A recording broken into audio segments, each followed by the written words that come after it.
آپ کو پتہ ہے کہ جو نظر لگتی ہے نا خاص طور پر، اور جس سے بہت سی بیماریاں آتی ہیں، اس پہ اب تحقیق بھی ہو رہی ہے پیراسائیکالوجی میں، کہ نظر سے جو ریز اٹھتی ہیں وہ انسان کے جسم میں، یعنی نیگیٹو ریز جو خاص طور پر آتی ہیں، حسد کی نظر ہوتی ہے جیسے، تو وہ آ کے ایک ریئیکشن کرتی، کیمیکل ریئیکشن ہوتا ہے اس کی وجہ سے بلڈ میں، جس سے کچھ بیماریاں پیدا ہوتی ہیں۔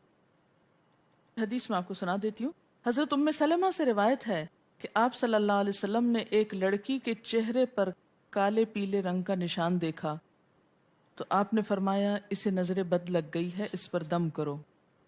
حضرت جابر کہتے ہیں کہ آپ صلی اللہ علیہ وسلم نے آل حزم کو سانپ کے ڈسنے کی وجہ سے دم کرنے کی رخصت دی، اور آپ نے اسما بنت امیس سے پوچھا کیا وجہ ہے کہ میرے بھتیجے کمزور ہیں، کیا فقر و فاقہ کا شکار ہیں، یعنی کھانے پینے کے باوجود یہ کیوں کمزور ہیں، کیا ان کو کچھ کھانے کو نہیں ملتا؟ انہوں نے کہا نہیں، بلکہ انہیں نظر بد بہت جلد لگ جاتی ہے، تو آپ نے فرمایا ان پر دم کیا کرو۔ یعنی جس بیماری کی سمجھ میں نہ آئے کہ کھائے پیے بھی انسان جوان بھی ہو لیکن اس کو صحت ہو ہی نہ، کوئی ظاہری سبب معلوم ہی نہ ہو، تو ایسے شخص پر دم کرنا چاہیے۔ حضرت عائشہ صدیقہ کہتی ہیں کہ رسول اللہ صلی اللہ علیہ وسلم نظر بد کی وجہ سے دم کرنے کا حکم دیتے تھے۔ حضرت انس کہتے ہیں کہ آپ صلی اللہ علیہ وسلم نے نظر بد اور بچھو وغیرہ کے ڈسنے سے اور پھوڑوں سے دم کرنے کی اجازت دی، یعنی پھوڑے وغیرہ جو ہوتے ہیں نا اس پر بھی دم کی اجازت دی، تو جسمانی بیماری ہے نا۔ اور نظر کے بارے میں تو یہ بھی کہا گیا ہے، حدیث میں آتا ہے کہ نظر بد کا لگنا حق ہے، انسان کو اونچے پہاڑ سے گرا سکتی، کیونکہ ہوتا کیا ہے کہ جب ایک خاص اینگل سے دیکھا جاتا ہے تو دوسرے انسان کے جسم میں جیسے لرزہ سا آ جاتا ہے نا، اور انسان ہل جاتا ہے۔ اس کی دلیل قرآن میں بھی ہے، ایک سورت کے آخر میں آتا ہے وَإِن يَكَادُ الَّذِينَ كَفَرُوا لَيُزْلِقُونَكَ بِأَبْصَارِهِمْ لَمَّا سَمِعُوا الذِّكْرَ، کہ قریب ہے کہ کچھ کافر آپ کو اپنی نگاہوں سے کیا کر دیں، پھسلا دیں جب یہ قرآن سنتے ہیں، یعنی وہ سننے نہیں آتے تھے، صرف آپ کو گھورتے رہتے تھے۔ اور کس لیے گھورتے رہتے تھے؟ تاکہ آپ بول نہ سکیں، آپ لرز جائیں، ڈگمگا جائیں، اپنا کام چھوڑ دیں، بری نیت سے آتے تھے۔ وَيَقُولُونَ إِنَّهُ لَمَجْنُونَ، کہتے ہیں کہ یہ تو مجنون ہو گیا۔ آپ صلی اللہ علیہ وسلم نے فرمایا نظر بد حق ہے، اگر تقدیر سے کوئی چیز سبقت لے جا سکتی ہوتی تو وہ نظر بد ہے۔ پتہ کیسے چلے؟ چل جاتا ہے، پتہ کیوں نہیں چلتا؟ مثلاً آپ کا بچہ ہنس رہا تھا، کھیل رہا تھا، دودھ پی رہا تھا کہ اچانک کوئی شخص آیا اور جب وہ اٹھا تو بچے نے شور کرنا شروع کر دیا، اور پتہ چل جاتا ہے۔ بعض اوقات گھر ہی کے لوگوں کی لگ جاتی، بعض اوقات محبت سے بھی لگ جاتی، کہ بچہ کھیل رہا تھا، آپ دیکھتے کہ وہ گر پڑا، اچانک رونا دھونا شروع ہو گیا، سر پٹ گیا۔ حدیث میں آتا ہے نظر بد انسان کو موت تک اور اونٹ کو ہانڈی تک پہنچا دیتی ہے۔ اونٹ کو ہانڈی تک پہنچانے کا مطلب کیا ہے؟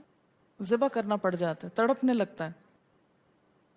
آپ صلی اللہ علیہ وسلم نے فرمایا اللہ کی قضاء اور تقدیر کے بعد سب سے زیادہ نظر بد کی وجہ سے میری امت میں اموات ہوں گی۔ آپ صلی اللہ علیہ وسلم نے فرمایا نظر بد سے اللہ کی پناہ طلب کیا کرو، کیونکہ نظر بد کا لگنا حق ہے۔ اسما بنت امیس نے آپ سے گزارش کی کہ بنو جعفر کو نظر بد لگ جاتی ہے تو کیا وہ ان پہ دم کر سکتی ہیں؟ آپ نے فرمایا ہاں، یعنی ایک عورت بھی دم کر سکتی ہے، اور اگر تقدیر سے کوئی چیز سبقت لے جانے والی ہوتی تو وہ نظر بد ہے۔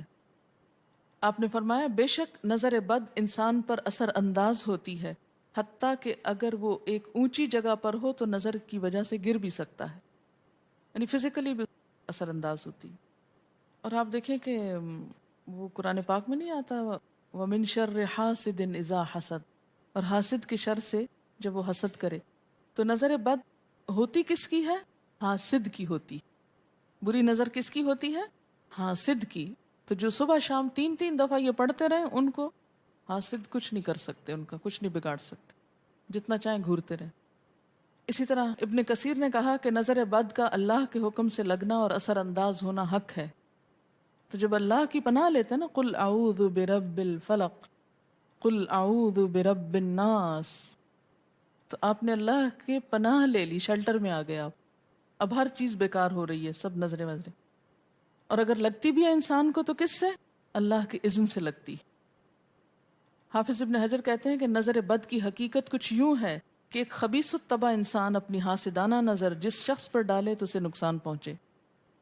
ابن قیم کہتے ہیں کچھ کم علم لوگوں نے نظر بد کی تاثیر کو باطل قرار دیا ہے، اور ان کا کہنا ہے کہ یہ محض توہم پرستی ہے اور اس کی کوئی حقیقت نہیں، لیکن حقیقت یہ ہے کہ یہ لوگ سب سے زیادہ جاہل اور ارواح کی صفات اور ان کی تاثیر سے ناواقف ہیں، اور ان کی عقلوں پہ پردہ پڑا ہوا ہے، جبکہ تمام امتوں کے عقلاء باوجود اختلاف مذاہب کے نظر بد سے انکار نہیں کرتے، یعنی صرف اسلام میں نہیں، دیگر مذاہب میں بھی یہ کانسیپٹ پایا جاتا ہے، اگرچہ نظر بد کے سبب اور اس کی جہت تاثیر کے سلسلے میں ان میں اختلاف ہے۔